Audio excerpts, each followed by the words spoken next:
the efforts obviously are continuing. What are we missing?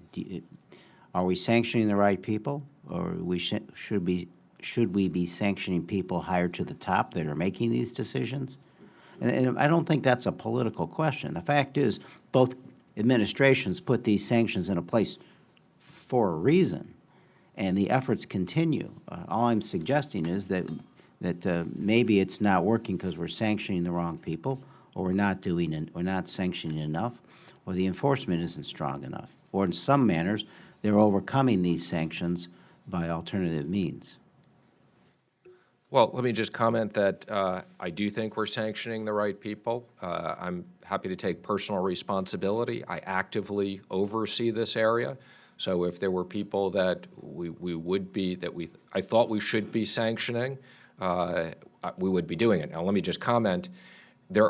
Sanctions this is like a factory that we have, and there are always things that are being researched, intelligence that's being driven to us, and future things that are being worked on. So I'm not going to make any comments just as a matter of policy on future sanctions, but the answer is yes, I do think our sanctions programs work, and I do think we're sanctioning the right people, and I do believe we have proper resources. Well, you indicate that the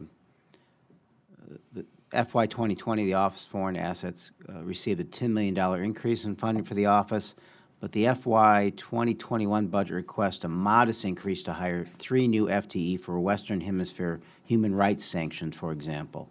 But otherwise, it remains flat funded for the proposal for 2021. That is correct, and I don't have the historical funding. I have the 19 and 20, but since 16 and in 17 and 18, we have increased significantly the funding to these areas.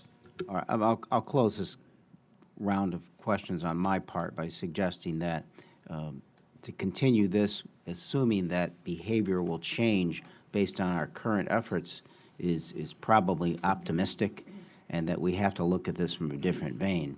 The fact that you're involved in this, as you say, in so much of your time, your input into what else we could do, given that this isn't stopping, would be appreciated.